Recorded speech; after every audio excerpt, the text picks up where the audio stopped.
Hey guys, I am so excited to be starting this series with you guys. This is going to be one of those series that I know God is going to bless, that God is going to do amazing things. We already have started talking about this here in St. Louis at our Oakville site, and I'm just excited to see what God's going to do with it. I'm excited to see what you're going to do with it and how God's going to use you. The series is called T3. We're going to be talking about our time, our treasures, and our talents, and for the next few weeks we're going to do this series and the next series. We're going to issue a challenge. And I'm going to get to that challenge in just a second here, but I kind of want to set it up for you as to where it started all and where this whole idea started. You see, way back in 2003, a church in California had an idea. They said, we're spending all this money on our missions and these partners and doing all these things, and that's great, but we're not seeing our people involved. We're not seeing something happening. And so the pastor began to talk to his leaders and his elders, and he said, what would happen if we actually gave to people and encourage people to actually connect and to use and to grow and to do their own thing? And what if we actually took a portion of that missions budget and actually just gave it away? And like all good leadership teams are like, what, really? Give money away? We never do that. But their pastor said, let's try it. Let's see what happens. So he took $10,000 out of their mission budget. And one Sunday, he began to preach about stewardship. He began to preach about giving. He began to preach about taking our stuff and giving it away and seeing what that would do. And amazingly, something awesome happened. Not at first, though. You see, he got ready to give away the money, and this was kind of the premise. He asked for 100 people, 3 services, about 33 people plus 1 at each service. He asked them to come up on the stage. He didn't tell them what they were going to do. All he says, they want to challenge you to do something. So he started, and he goes, anybody raise your hand if you'd like to accept a challenge and be part of this thing. You know what happened? No one raised their hand. No one stepped up. No one wanted to be part of something they didn't know about. And so what did the pastor do? He started picking people. He kind of walked around and he looked people in the eye and said, I think you should do it. And he let God lead him to the people that he felt needed to do this. So he got the 33 people up on the stage and he begins to lay it out. He says, I'm going to give you each $100. And here's the rules. The money, first of all, belongs to God. It's not your money. It's not my money. It's not the church's money. It's God's money. So never forget that. He said the second rule is this. He says you need to invest this money in God's work, in God's kingdom. Do something for God, not for yourself. Basically what he was saying there is don't spend the money to go buy a new video game or to go do this or to buy some clothes for yourself, but do it to serve someone else. And the last thing he says, we want to have accountability here, so report back in 90 days. Tell us what you did in 90 days. So 100 people had $100 each, $10,000. And in a matter of 90 days, that $10,000 grew into $150,000 and still continues to grow to this day. Think of it this way, 100 people received $100 and they impacted with that $10,000 over 250,000 people, and the number continues to grow today. This is a cool experience, a cool example. And you know, for some of us here at our church here in Oakville, we've begun to think about this as we've done a water handout. And basically what we do is we buy water and we go to the park and we just hand it out to people. No obligations, no payment, nothing required. We're just out there serving, giving. And God has blessed that. And we started out thinking like, let's just start small. But now we need to take it to the next level. Here's what I want you to think about. T3. Your time, your treasures, your talents. Your time is your time. It's the time you've been given, the life you've been given, the moments you've been given. What are you doing with your time? The second of all is your treasures. That's your things that you treasure your most, your money, your possessions, your home, your stuff that you have, the stuff that you don't use, the stuff that you do use. And thirdly is your talents, your gifts and your abilities that God has given you. And my question to you is this: what are you doing with those things? In these next few weeks, we're going to talk about that. We're going to grapple with these things. Are we using these things for God? Or are we using them for us? Basically, the question is this: is when you go and you give, or when you go and you buy something, when you go and you use your talent, is all the glory going back to you and what you have and who you are? Are you using your time for your self-benefit? Or are you realizing that your time and your treasures and your talents are really gifts from God? And when people see you using them and benefiting from them, do they see God in them? It's a tough question. It's a question that honestly, if I asked myself, I'd say no, not all the time. And I'm working on it.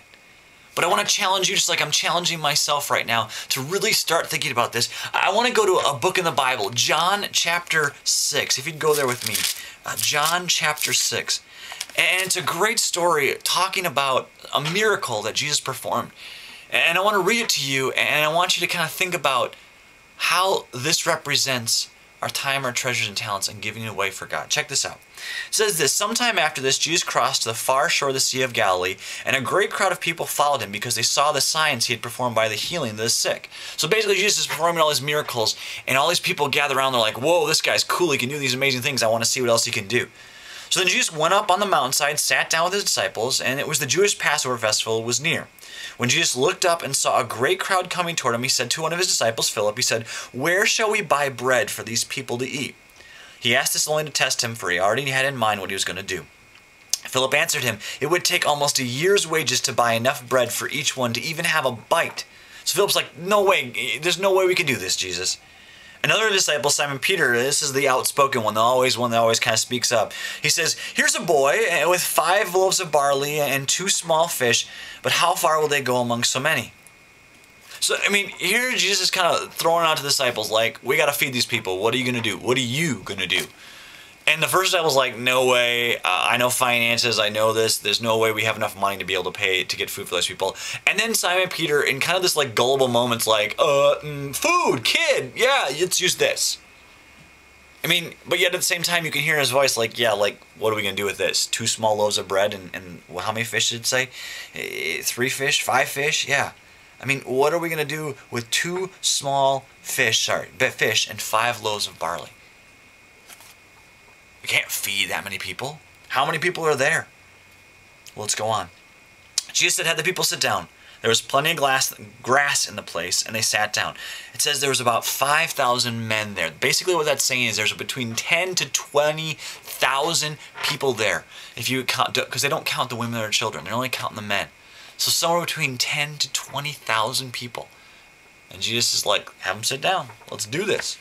So he took the loaves and he gave thanks and he distributed to those who were seated as much as they wanted. And he did the same thing with the fish. Did you catch that there? To those who were seated as much as they wanted.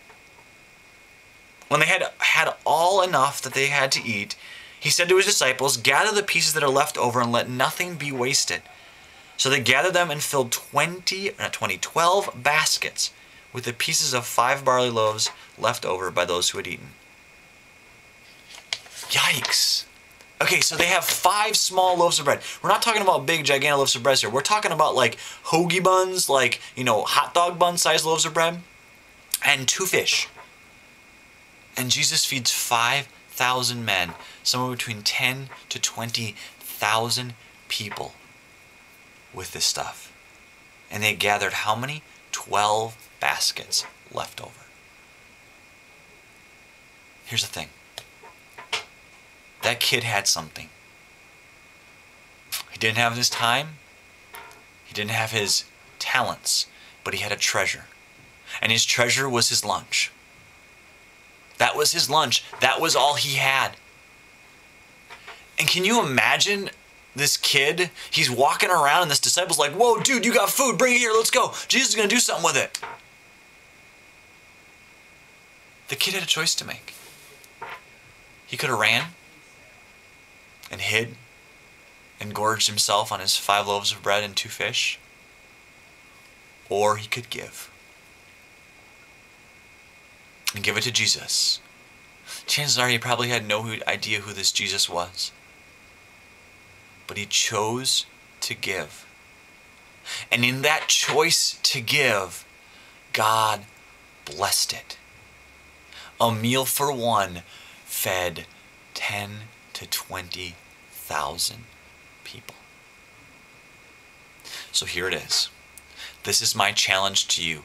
Get some people together. Maybe you're in a small group. Maybe you're watching this alone. I don't know where you're at, but here's the challenge.